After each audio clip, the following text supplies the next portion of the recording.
José Antonio González Castro, conferencista internacional en temas de información financiera, egresado del Instituto Politécnico Nacional. Cuenta con una especialidad en impuestos por parte de la Universidad Nacional Autónoma de México y una maestría en Derecho Fiscal por parte de la Universidad del Valle de México. Ha sido titular de la Comisión Fiscal de la CONCAMIN, docente en el Instituto Politécnico Nacional y la Universidad del Valle de México. Actualmente es el presidente del Instituto Benemérito en Ciencias Jurídicas. Recibámoslo con un fuerte aplauso. Entonces ahí están mis puntos de vista, ¿no? Si los quieren escuchar. Sale, bien. Y no estoy enojado. Apasionado, que es diferente. Sale. ¿Otra pregunta o avanzamos? Avanzamos, sale. Si tiene otra pregunta, aguánteme. Bueno. Aguántame, amigo. Nada más apúntale, aguántame. Por los que llegaron tarde y por si no me da tiempo, reformas fiscales en resumen. 2 hojitas, 3 hojitas. Sale. Primer punto, vean.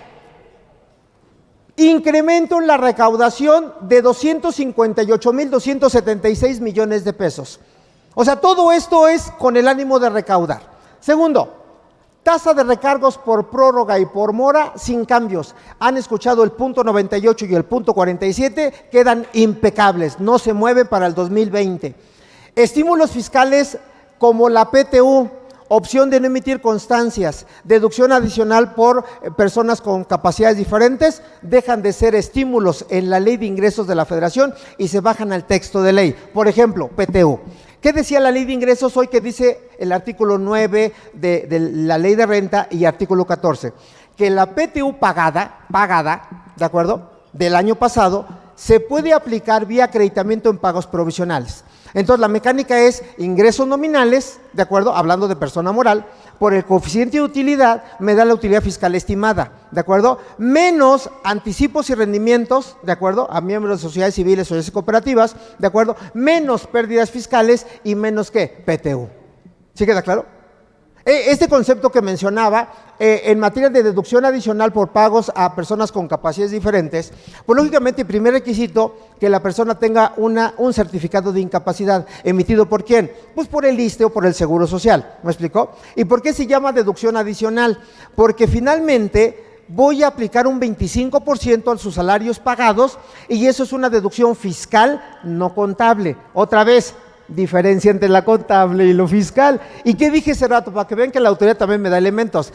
¿Qué dije? Que va a ser una operación reportable cuando rebase, ¿qué porcentaje, Belén? 20%. ¿Aquí de cuánto estamos hablando? Del 25%, por lo tanto, de entrada, operación reportable. No sé si nos vamos entendiendo. ¿Sale? Ok, bien. Si algo me quieren detener, con gusto, con gusto. Bueno. Otro punto es retención del IVA al 100% en empresas de suministro de personal. ¿De quién hablamos? De las outsourcing, ¿de acuerdo? Que también la gente que llegó un poquito retrasada, les dije que también es una operación reportable si quieren seguir trabajando con empresas de suministro de personal. ¿Sí queda claro? Sale. Bien. Ok, retención del IVA en un 50% a prestadores de servicio que utilizan plataformas digitales. Básicamente todas las plataformas digitales para servicios de hotelería, de transporte, ¿qué más? De viajes y demás, se les pretende retener el 50% del IVA. ¿A través de quién? De quien ofrece el servicio de la plataforma, ¿de acuerdo? Para que tengan el dato. Bueno. Incremento en la retención del ISR por intereses bancarios. Vean, otra vez el señor Obrador, y lo digo con el respeto que merece, ha dicho en repetidas ocasiones, no hay incremento de impuestos y no hay nuevas contribuciones. Pero ¿cómo entender esto? Vean, incremento en la retención del ISR por intereses bancarios. En 3 años, 2020, 2019 y 2018, se ha triplicado la retención, así en esos términos, triplicado, y lo vamos a ver ahorita. Por lo tanto, ¿en dónde está realmente entonces la filosofía que no va a haber más pago de impuestos? ¿Y saben cuál es lo grave de este? Que mucha gente, y es donde no debemos agachar la cabeza. Yo, por ejemplo, ¿qué le sugiero a mis clientes? ¿Tienes ingresos por intereses? Presenta declaración anual, ¿de acuerdo? Estés o no estés obligado. Porque recuérdense que en materia de intereses me dice la ley de que voy a presentar de manera obligatoria cuando los intereses reales superen 100,000 pesos. ¿Me explicó? Sin embargo, si tengo 20, 30, 40, 50 mil pesos, presento mi anual. ¿Queda claro? ¿Por qué razón? Porque en materia del capítulo sexto del título cuarto, entiéndase que pago impuesto, de acuerdo, en el anual sobre el interés real, no sobre el nominal. Y si lo comparo contra la retención, y al presentar el cálculo, regularmente tengo un saldo a favor. Por lo tanto, incentiven a sus clientes a que presenten declaración anual. Porque si no la presentan, que es lo que quiere el SAT, este interés se considera impuesto sobre la renta definitivo. Y al ser definitivo, nunca lo van a ver. ¿Sí queda claro? Sale. Avanzamos y ahorita les doy la voz. Sale, seguimos. Ahora voy a corresponder a tu atención, amigo. Ayúdame y te convido. Bueno, otro punto. Derogación de la fracción tercera del artículo 113 y reforma del artículo 113 bis del mismo código. ¿Qué les dije ya hace un par de minutos? De que esos dos artículos se concentran en un solo artículo para que incremente la prisión, que pasa de 6 años a 8 años de cárcel para los que son EFOS y EDOS. ¿Me expliqué? Cuidado con esto. Por lo tanto, otra vez una recomendación. Es 2019 un buen ejercicio para que recapitulen en depurar su contabilidad, para que recapitulen en presentar declaraciones complementarias, si es el caso, para que recapitulen la parte de los contratos y le den fecha cierta, si lo tienen o no tienen el contrato. Es buen momento para que hagan informe de comisarios y de administradores, ¿de acuerdo? Si no lo han hecho. Es buen momento para que hagan sus actas de asamblea. Ahora, nada más saco una conclusión. El Código Mercantil, en su artículo 34, me dice que es obligación que el libro mayor y el libro de actas, escuchen esto, esté foliado y esté empastado. ¿Quién lo lleva así? Digo, nada más datos a leer. Bueno, seguimos. Bueno, marcación personal a los asesores fiscales. Hoy es una nueva facultad del SAT. Se adiciona una fracción 11ª al artículo 42, donde me dice que el SAT va a verificar la actuación de los asesores fiscales. Y ya me define qué es un asesor fiscal. Me dice que es un buen momento para retomar un concepto llamado residencia fiscal. Un asesor fiscal es persona física o persona moral residente en México. Un asesor fiscal es una persona física o persona moral residente en el extranjero con establecimiento permanente en México, que a propósito se modifica el concepto de establecimiento permanente porque hemos abusado del concepto. Hemos abusado. No sé si les resulte familiar un concepto que se llama esquemas híbridos. Chulada de concepto, ¿eh? Y el esquema híbrido, ¿a qué me lleva? A que por razón de la residencia, del establecimiento permanente, de la fuente de riqueza, etcétera, hay una empresa que deduce, que regularmente es la pagadora, pero hay otra empresa, escuchen esto, que no acumula. Y eso va en contra de una filosofía conocida como BEPS. ¿Y qué es el BEPS? Erosión de la base imponible y traslado de beneficios fiscales. Hoy el BEPS tiene su mano aquí. ¿Y quién establece las 15 reglas del BEPS? La OCDE. Ahí para que tengan el panorama internacional. ¿Me expliqué? Sale. Si tienen dudas, díganme. Seguimos. Nueva forma de allegarse de información la autoridad fiscal a través de un concepto llamado colaborador fiscal. Artículo 69 ter del Código Fiscal de la Federación, que es el chismoso protegido. Así de sencillo, chismoso protegido. Sale. Que aguas con los ex trabajadores que salgan mal de la empresa. Porque pueden ser un potencial de colaboradores fiscales. Oye, ¿no me pagaste mi PTO, amigo? Te voy a fregar. Oye, ¿no me pagaste mi liquidación? Te voy a fregar. De verdad, analícenlo. ¿Me explicó? Pero bueno. Operaciones reportables 199. Esta parte te lo tienen que aprender las 29 fracciones de memoria. Otro ejemplo. ¿Han escuchado el esquema que dice? Ya hago paréntesis, me bajo la voz y todo bonito, respiro. ¿Han escuchado el esquema que dice, tengo activos fijos, pero ya están 100% depreciados? ¿Me explico? Y los vendo y me los rentan. Una especie de back to back. ¿Me explico? Eso, en teoría, ya no se debe de hacer porque es una operación reportable. ¿Y por qué razón? Porque estamos generando más deducciones de un activo que ya está depreciado. ¿Y por qué se da este efecto? Porque regularmente, vean la importancia, Rocío, de la contabilidad, de las normas de información financiera. Rompe un esquema que se llama sustancia económica, donde la sustancia económica es darle el efecto contable a la sustancia de la operación, y pone un ejemplo, la misma norma. Me dice que si tú tienes un activo fijo, lo vendes y después te lo rentas, ¿de acuerdo? No procede porque el activo fijo, escuchen, nunca salió de la empresa. Por lo tanto, prevalece el efecto contable sobre el efecto fiscal, cuando hoy en la práctica muchos hacen esto. Pero la parte importante es donde, amigo, no agachamos la cabeza. Dice la norma, cuando sean entre partes relacionadas. Entonces, ¿qué quiere decir? Tú tienes tu activo, véndemelo a mí, que no soy parte relacionada tuya. ¿Sí me expliqué? Y yo te lo puedo rentar. Entonces, ¿qué hay que cuidar? Las partes relacionadas, mis amigos. Es más, cuando yo dije, vean, es buen momento de cambiar a lo mejor de nacionalidad, a lo mejor cambiar de residencia.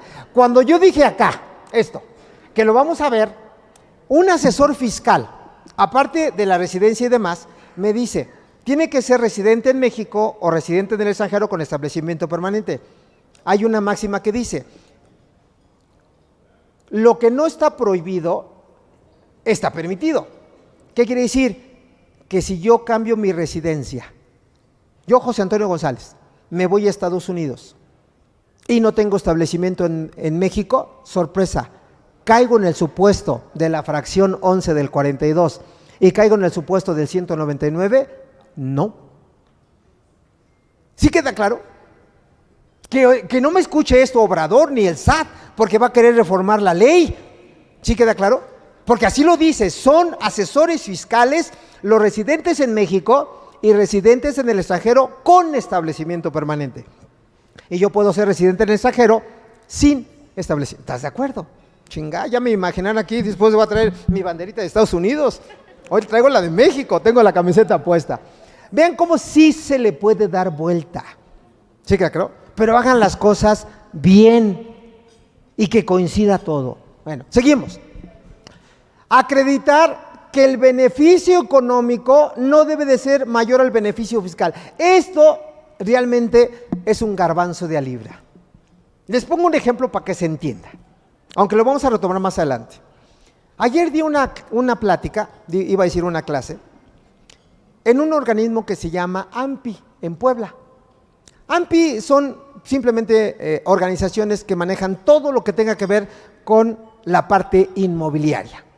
Todo lo que tenga que ver con inmobiliarios, rentas, construcción, ¿me explicó? Desarrollos inmobiliarios, etcétera. Y les ponía un ejemplo para que se entienda el beneficio económico y el beneficio fiscal, pero llévense una idea, y es donde voy a contestar una pregunta que me hicieron por acá, espero que no se haya salido. Cuando hablaban, por ejemplo, de los préstamos, los intereses y demás. Bueno, voy a enlazar esa pregunta.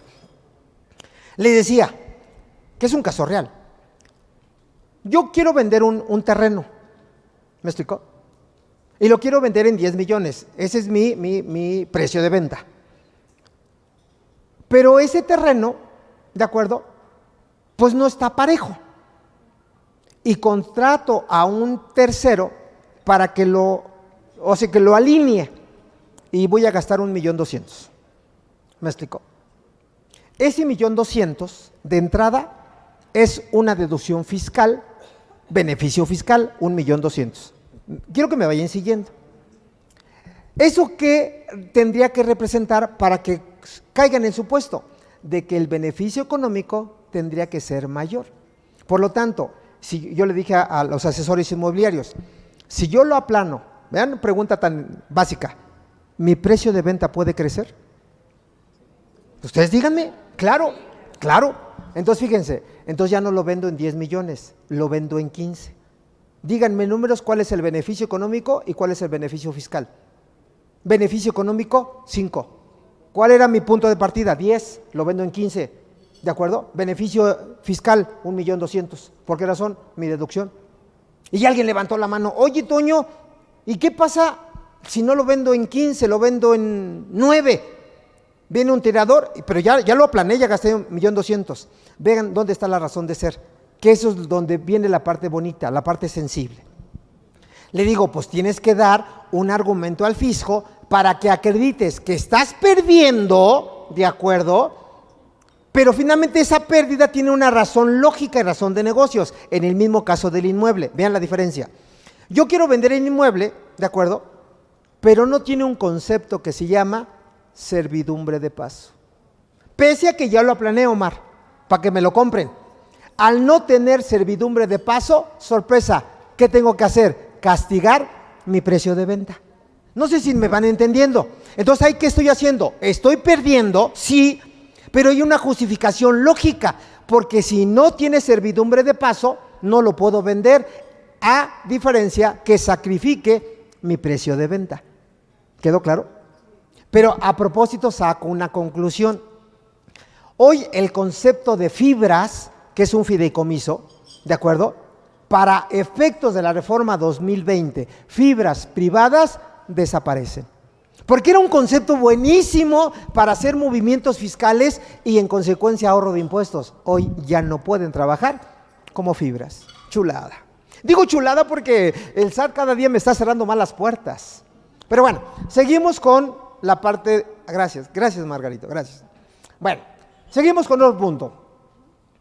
Eliminar esquemas de erosión de la base imponible y traslado de beneficios fiscales. Vean que dice eliminar. Les pongo un ejemplo, que por cierto es una operación reportable, por cierto. Ubíquense en el esquema del 57 de renta. ¿De qué me habla el 57 de renta, jóvenes? Alguien que me dice, ¿de qué habla? Vale, de las pérdidas. Bueno, pérdidas. El 57 habla de las pérdidas fiscales. Les pongo dos escenarios, Margarito. Primero, es un esquema reportable cuando dice, una empresa, una persona física está a punto de llegar a los 10 años para amortizar su pérdida fiscal. Es decir, ya lleva 8, por ejemplo. Y le faltan 2 años para acabárselas, porque ustedes deben de saber que si no se aplican en 10 años, el saldo de la pérdida se pierde. ¿Estamos de acuerdo? Bueno, ¿qué dice la reforma como esquema de reportables, hablando de erosionar la base? De que si tú haces una estrategia, otra vez, con una parte relacionada, y le suena familiar esto, yo tengo la pérdida, tú eres parte relacionada, ¿de acuerdo? Yo te voy a facturar. ¿Para efectos de qué? De que al facturarte yo tenga una base positiva. Al tener la base positiva, ¿qué voy a hacer? Aplicar la pérdida. Y te estoy generando deducción. Eso es erosión de la base imponible y traslado de beneficios fiscales. Por lo tanto, hoy va a ser una operación reportable. ¿Sí queda claro? Ahora, esto teóricamente antes de la operación reportable tampoco se podía hacer. ¿Por qué? Porque hay un artículo 69b bis, que eso se modificó por ahí de junio del 2008, y me dice que si tienes una parte relacionada y tienes pérdidas fiscales derivadas de la facturación entre tu parte relacionada, esa pérdida no tiene efectos fiscales, tan. Entonces, ¿y todo eso quién lo dice? El BEPS. ¿Y qué es el BEPS? Erosión de la base imponible y traslado de beneficios fiscales.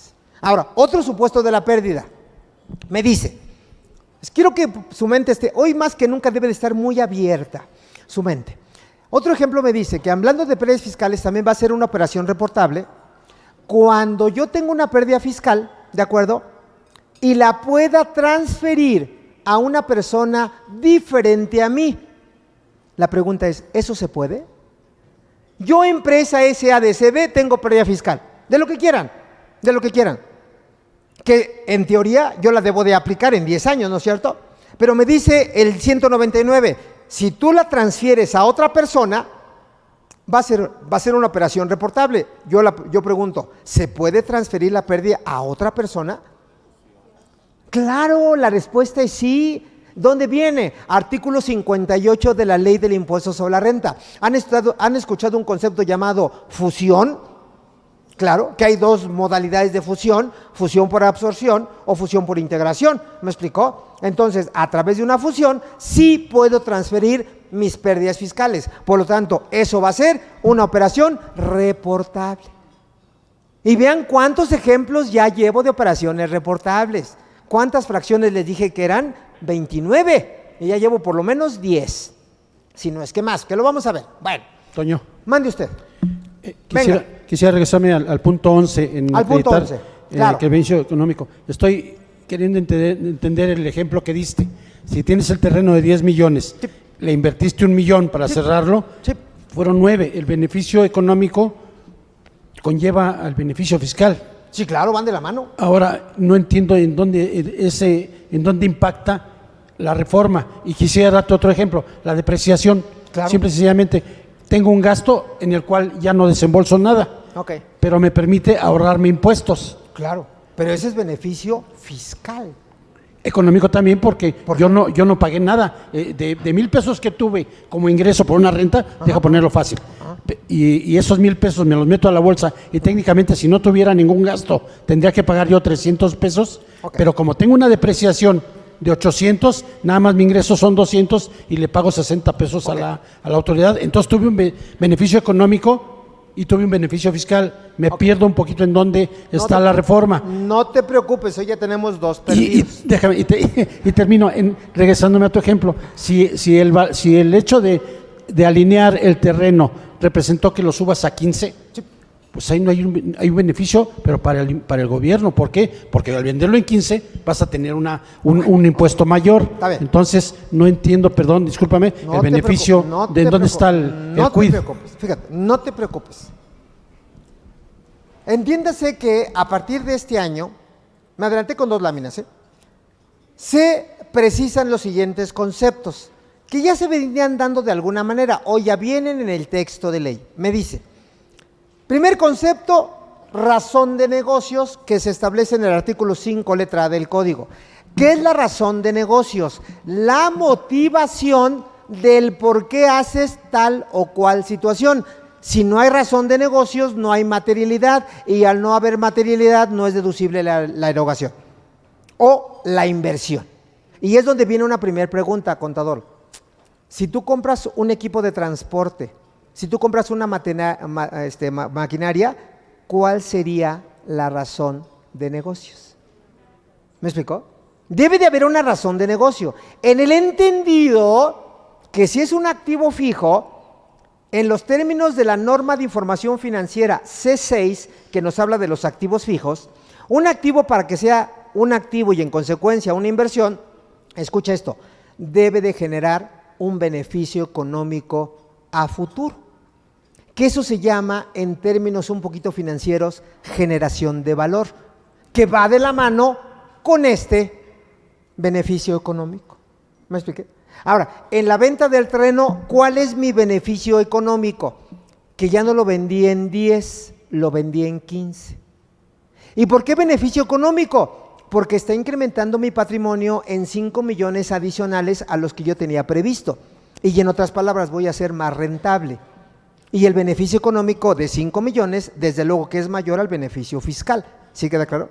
En la práctica, ejemplo, las facturas. Las facturas. El beneficio económico, el beneficio fiscal, ¿cuál es? Deducción. El acreditamiento del IVA. Yo pregunto, ¿dónde está el beneficio económico? No hay. Por lo tanto, las facturas de entrada salen. No sé si queda claro.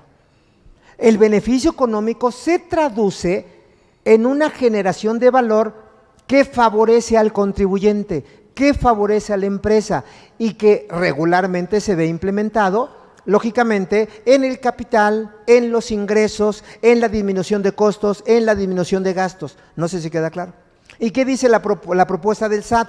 Que el beneficio fiscal no debe de ser mayor al beneficio económico, porque si es mayor, sorpresa, no es deducible. ¿Queda claro? Y va más allá del comprobante, del contrato, del que esté debidamente registrado en contabilidad. Esa es la parte sustantiva de la reforma. No sé si quedó un poquito más claro. Tengo unos ejemplos más adelante. Y un ejemplo clarísimo, que hoy te hace una propuesta de asesoría e implementación de una estrategia, son los activos intangibles. Ejemplo claro, que así viene mi ejemplo. Reconocemos 25 millones de pesos como activo intangible. Dos beneficios. Primero, vean la bondad. Se robustece mi capital, porque se reconoce in-house. Mi capital se incrementa en 25 millones de pesos. De entrada. Eso me da fortaleza, me da seguridad, soy sujeto de crédito, ¿de acuerdo? Y a futuro va a incrementar un concepto que se llama CUCA, cuenta de capital de aportación. Segundo, hacemos una proyección que está documentada a través de un corredor público, donde el incremento en las ventas es un 5% cada año. Hoy la empresa factura arriba de 100 millones de pesos. Para el próximo año, ¿cuánto va a tener? 105. Para el próximo año, 112. Para el próximo año, tanto. Es el beneficio económico, beneficio fiscal, 25 millones y hagan la operación. Multiplíquenlo por el 15%, que es lo que me permite el fisco. ¿Qué sería mayor? El económico que el fiscal. Por lo tanto, ¿cumplo? Sí. ¿No cumple? Fuera. ¿Sí queda claro? Ahora, ¿por qué menciono esto? Y también va con los gastos, ¿eh? Haz un gasto que no sea estrictamente indispensable y que nada más lo hagas con el ánimo de deducirlo. Sorpresa, no hay beneficio económico, por lo tanto, ese gasto va para atrás. Va para atrás. Y juega con el concepto llamado postulado básico. Asocia el costo y el gasto con el ingreso. No incrementas ingreso, no hay beneficio, por lo tanto, ese gasto no es deducible. Belén.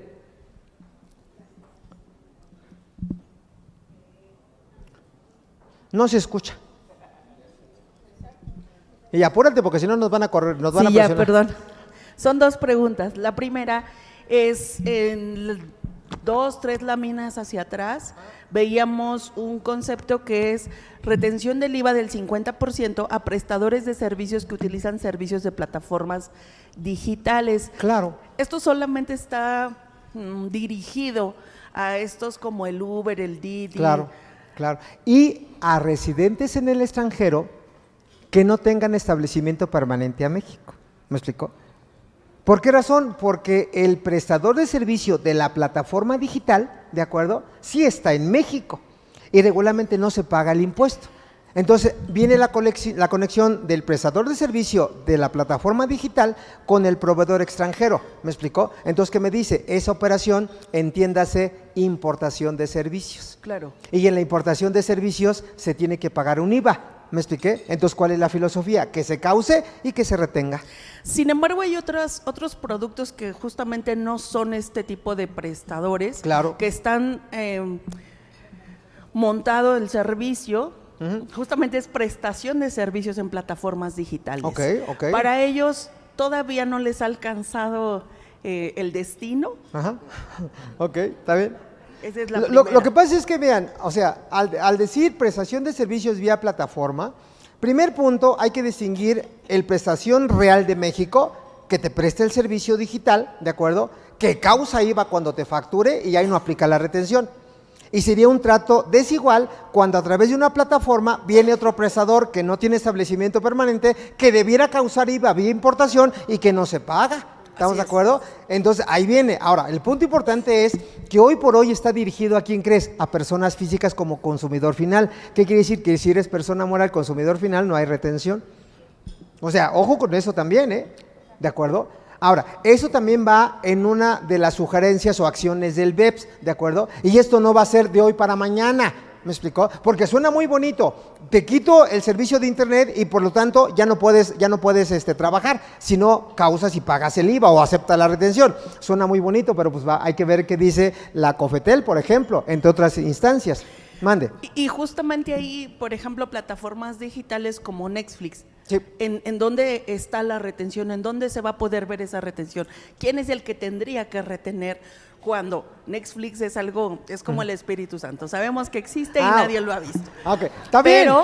Que por cierto, hay programas y series buenísimas, pero bueno. Sí, bueno. Sin embargo, yo soy residente en México, yo yo obtengo el beneficio en México, Claro, pero claro. ¿en dónde veo esa retención? Él retiene, yo retengo, Bueno, ¿en dónde se bueno. retiene? En ese caso, por eso te decía, la filosofía es bien bonita. ¿Por qué razón? Porque como no hay un intermediario, en ese caso, porque te presta el servicio directamente la plataforma para las películas, ¿qué sugiere la ley del IVA? Número 1, date de alta en el RFC. Emite comprobantes fiscales digitales, porque finalmente el beneficiario eres tú, soy yo, que están en México. Y se entiende que la prestación de servicio está en territorio nacional, por lo tanto es una importación de servicios y en México se causa el IVA, ¿me explicó? Entonces, yo pregunto, ¿y qué pasa si no me quiero dar de alta en el RFC? ¿Qué pasa si no conozco tus leyes? ¿Me explicó? O así que oblígame. Y hoy se saca de la manga la autoridad, no quieres tú, pronúncialo porque me cuesta. Netflix. Ok, sale.